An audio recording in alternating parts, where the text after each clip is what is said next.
Abdurrahman bin Auf radhiyallahu an dari kalangan Muhajirin dipersatukan dengan sahabat Ansor yang bernama Sa'ad bin Rabi, yang merupakan orang yang terpandang saat itu, yang merupakan orang yang kaya saat itu.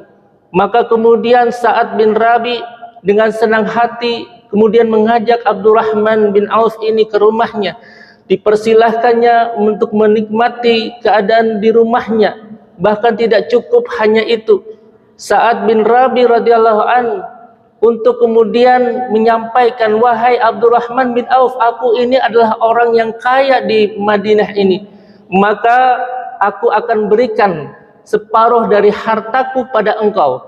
Bahkan ada juga yang menyebutkan Sa'ad bin Rabi saat itu memiliki 2 istri, yang mana ketika itu tahu bahwa sahabat Abdurrahman bin Auf ini belum memiliki keluarga, belum memiliki istri. Yang kalau engkau mau, wahai sahabatku, maka aku akan ceraikan salah satunya itu untuk engkau.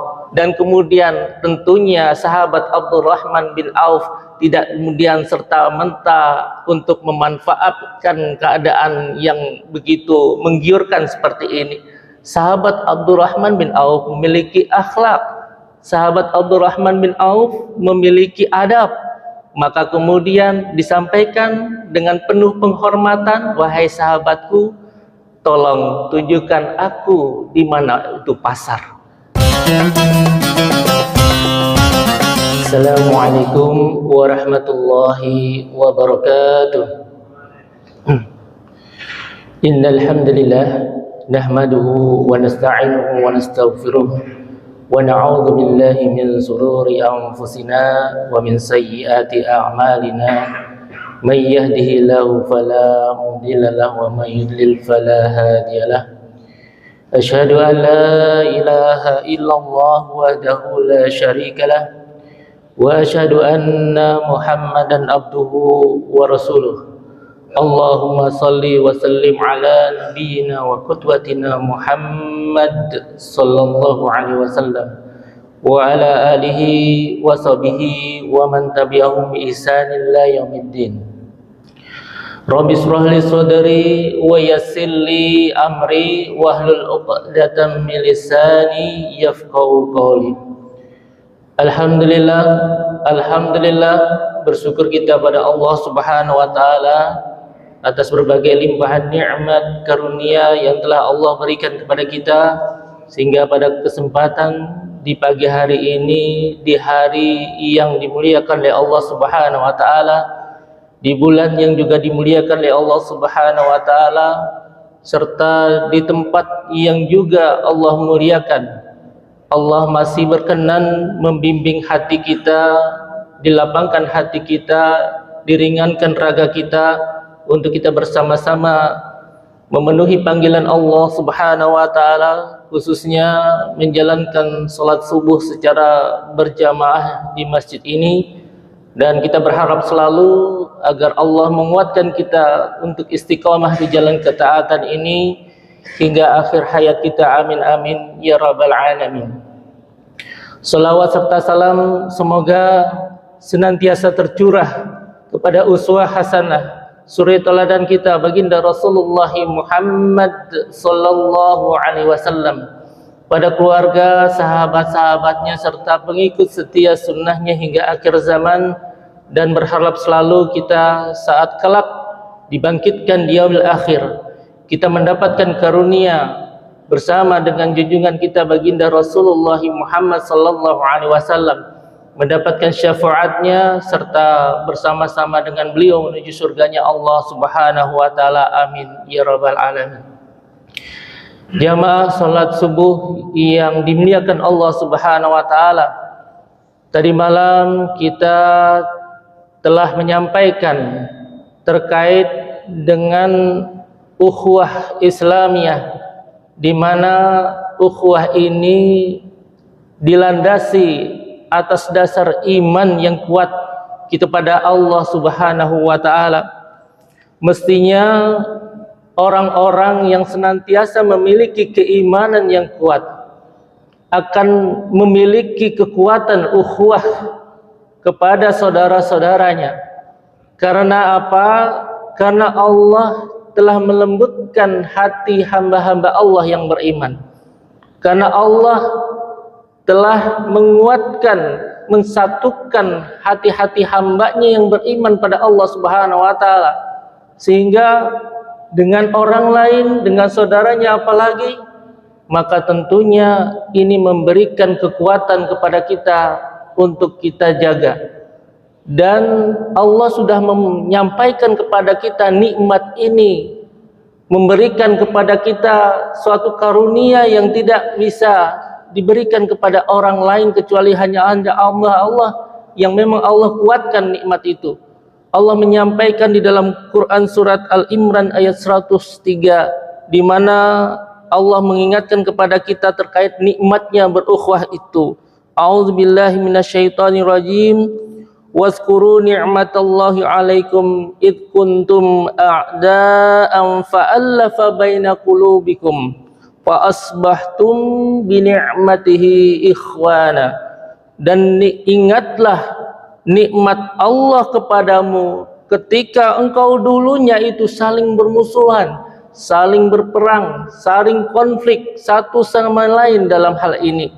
Maka kemudian Allah mempersatukan hati-hati kalian, melembutkan hati kalian, sehingga dengan karunia Allah Subhanahu wa Ta'ala kalian menjadi bersaudara. Inilah yang menjadi pegangan kita ketika kita sebagai seorang muslim, sebagai seorang mukmin, untuk senantiasa menjaga nikmat-nikmat Allah Subhanahu wa Ta'ala. Sebuah kisah epik yang dulu pernah Rasulullah sallallahu alaihi wasallam tunjukkan kepada kita bagaimana orang yang dipersatukan oleh Allah Subhanahu wa Ta'ala, yang dilembutkan hati oleh Allah Subhanahu wa Ta'ala, suatu pemandangan yang menjadi suri teladan kita. Bagaimana saat itu ketika Rasulullah sallallahu alaihi wasallam dalam kebijakan munaakhahnya untuk mempersatukan sahabat, salah satunya adalah Abdurrahman bin Auf radhiyallahu an dari kalangan Muhajirin, dipersatukan dengan sahabat Ansor yang bernama Sa'ad bin Rabi, yang merupakan orang yang terpandang saat itu, yang merupakan orang yang kaya saat itu. Maka kemudian Sa'ad bin Rabi dengan senang hati kemudian mengajak Abdurrahman bin Auf ini ke rumahnya, dipersilahkannya untuk menikmati keadaan di rumahnya. Bahkan tidak cukup hanya itu, Sa'ad bin Rabi radhiyallahu an untuk kemudian menyampaikan, wahai Abdurrahman bin Auf, aku ini adalah orang yang kaya di Madinah ini, maka aku akan berikan separuh dari hartaku pada engkau. Bahkan ada juga yang menyebutkan Sa'ad bin Rabi saat itu memiliki 2 istri, yang mana ketika itu tahu bahwa sahabat Abdurrahman bin Auf ini belum memiliki keluarga, belum memiliki istri. Yang kalau engkau mau, wahai sahabatku, maka aku akan ceraikan salah satunya itu untuk engkau. Ini adalah suatu pemandangan, bukan kemudian kita memikirkan enaknya saja, akan tetapi hasil dari buah keimanan yang kuat kepada Allah Subhanahu wa Ta'ala menghasilkan keadaan hati-hati yang kemudian saling mempercayai. Hati di mana kelembutan itu mengalir dari satu sahabat dengan sahabat yang lain. Ta'liful qulub, Allah lembutkan hati di 2 sahabat ini. Dan kemudian tentunya sahabat Abdurrahman bin Auf tidak kemudian serta-merta untuk memanfaatkan keadaan yang begitu menggiurkan seperti ini. Sahabat Abdurrahman bin Auf memiliki akhlak, sahabat Abdurrahman bin Auf memiliki adab. Maka kemudian disampaikan dengan penuh penghormatan, wahai sahabatku, tolong tunjukkan aku di mana itu pasar. Ini suatu keadaan. Bagaimana kalau kita keadaan yang saat itu sangat membutuhkan, tentu kita akan memanfaatkan apa yang ditawarkan oleh Sa'ad bin Rabi.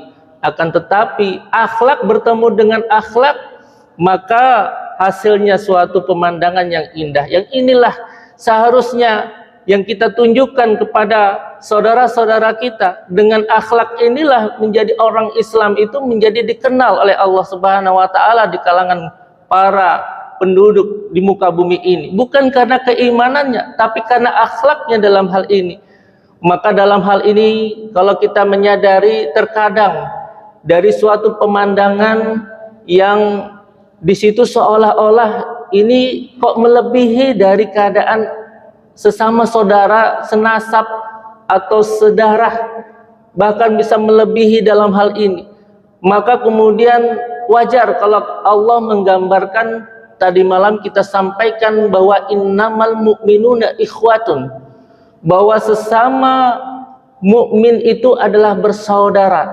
Kalimatnya menggunakan ikhwatun, bukan ikhwanun. Kenapa dalam hal ini? Kalau kita sedikit mempelajari bagaimana ikhwatun itu umumnya digunakan untuk kepada mereka yang senasab atau yang sedarah, sekandung dalam hal ini. Tapi kok di ayat ini diperuntukkan kepada saudara-saudara yang beda nasab dalam hal ini. Allah menggunakan kalimat ikhwatun, bukan ikhwanun. Sebagaimana di ayat-ayat tadi yang disampaikan di awal tadi, ikhwana wa kuntum ala syafa hufratin minan nari fa anqadzakum minha. Mereka-mereka yang dulunya itu pernah terjerumus oleh Allah Subhanahu wa taala, ditolong oleh Allah Subhanahu wa taala, dilembutkan hatinya, disatukan dalam rangkaian keadaan di mana mereka saat itu kemudian disatukan itu menjadi saudara-saudara. Maka dalam hal ini tentunya kita tidak hanya sekedar memikirkan bahwa yang namanya ukhuwah itu akan terjadi begitu saja, akan hadir secara spontan. Tidak seperti itu keadaannya. Maka dalam hal ini perlulah kita untuk merawatnya, tentu kita perlu untuk menjaganya. Maka di dalam kondisi seperti ini, para ulama merumuskan bagaimana tahapan-tahapan agar kita menjadikan kita itu bersaudara, agar kita langgeng dalam berukhuwah dalam hal ini. Maka ada beberapa tahapan yang ini adalah sebagai juklak ataupun petunjuk pelaksana yang bisa kita amalkan dalam kehidupan kita sehari-hari. Di mana yang pertama adalah dimulai dengan ta'aruf, dengan saling mengenal. Di situ kalau kita lihat di Quran surat Al-Hujurat ayat ke-13, di mana Allah dalam hal ini menjadikan kita berbangsa-bangsa dan bersuku-suku. Tujuannya adalah untuk apa? Yaitu lita'arafu, untuk kita saling mengenal satu sama lain. Ada yang orang Jawa, ada yang orang Sunda, ada orang Batak, ada orang bahkan dari luar negeri. Dalam hal ini tentu memiliki karakter-karakter yang berbeda, tentu memiliki sifat-sifat yang berbeda. Maka kalau sudah memiliki sifat-sifat yang berbeda, karakter yang berbeda, maka kadang-kadang kalau kita tidak saling mengenal, kadang-kadang bisa terjadi salah paham dalam hal ini. Maka perlu kita untuk memahami saudara-saudara kita yang berbeda. Begitu juga dengan keadaan-keadaan di mana kalau kita sudah mengenal dalam hal ini, tidak cukup, biasanya ada kedekatan lebih lanjut, yaitu dengan melakukan tafahum atau saling memahami. Kalimat tafahum ini sebenarnya kata dasarnya adalah fahima, yang mengartikan pemahaman yang lebih mendalam dalam hal ini. Pemahaman terhadap saudara kita tidak hanya cukup tahu siapa dia, tidak cukup hanya kita tahu namanya saja, tidak cukup hanya tahu kita untuk kemudian tahu di mana rumahnya atau keluarganya seperti apa, tapi juga kita memahami saudara kita itu untuk kondisi di mana mungkin barangkali dia itu sedang sedih, kondisi di mana itu sedang bahagia, kondisi di mana saudara-saudara kita memiliki perasaan yang sensitif, sehingga akan melahirkan apa? Sikap toleran kepada saudara kita, sikap untuk menahan diri, tidak berburuk sangka, berprasangka buruk kepada saudara kita. Inilah yang menjadi esensi dari kita tafahum ini. Dan kemudian setelah kita memahami keadaan saudara kita, maka kemudian dilanjutkan dengan ta'awun. Ta'awun di situ Allah menyampaikan bahwa kita harus saling menolong, saling memberikan kebaikan-kebaikan kepada saudara kita. Dalam hal apa? Dalam hal tentunya dalam hal kebaikan, dalam ketakwaan pada Allah Subhanahu wa taala, yaitu wa ta'awanu 'alal birri wat taqwa. Dengan keadaan seperti ini, saudara kita itu merasa aman, merasa nyaman, merasa kita diberikan penghargaan oleh saudara kita manakala kita sudah sampai pada tahapan ini. Sehingga kata baginda Rasulullah SAW, Allah akan menolong seorang hamba selama ia menolong saudaranya. Hadis riwayat Muslim. Maka jamaah sekalian yang dimuliakan Allah Subhanahu wa taala, Ramadan adalah bulan di mana kita untuk saling ta'awun yang terbesar. Ta'awun yang kita laksanakan ini luar biasa banget. Di mana orang berbagi takjil, di mana orang kemudian memberi sedekah, zakat kepada saudara kita, membantu fakir dan miskin, maka insya Allah ini akan menghadirkan kekuatan yang besar. Dan yang terakhir adalah ini yang menjadi puncak dari ukhuwah persaudaraan kepada saudara kita, yaitu takaful. Takaful yang berarti saling menanggung beban satu sama lain. Rasulullah SAW bersabda, perumpamaan orang-orang mukmin dalam saling mencintai dan menyayangi itu seperti ibarat satu tubuh. Jika satu tubuh itu merasakan adanya sakit di anggota tubuh, maka mulut mengaduh, maka raga ini terasa seperti demam, tidak bisa tidur. Maka itulah sepertinya sesama saudara muslim untuk kemudian merasa senasib, sepenanggungan. Ketika lapar, maka yang lain ikut membantu. Ketika sakit, yang lain ikut menjenguk. Ketika susah, maka kemudian yang lain itu meringankan.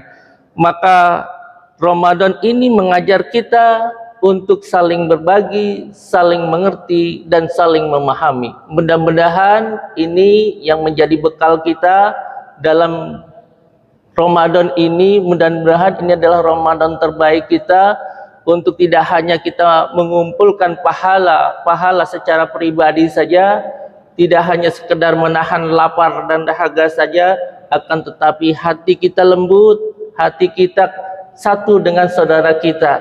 Mudah-mudahan dengan keadaan ini kita bisa lebih sensitif, lebih peka dengan keadaan kepedulian terhadap saudara kita. Mungkin itu yang bisa kita sampaikan pada kesempatan kuliah subuh pada pagi hari ini. Kita tutup dengan kita bersama-sama membaca doa kafaratul majlis. Subhanakallahumma wa bihamdika asyhadu an la ilaha illa anta astaghfiruka wa atubu ilaik. Wallahu muwaffiq ila aqwamit thoriq. Assalamualaikum warahmatullahi wabarakatuh.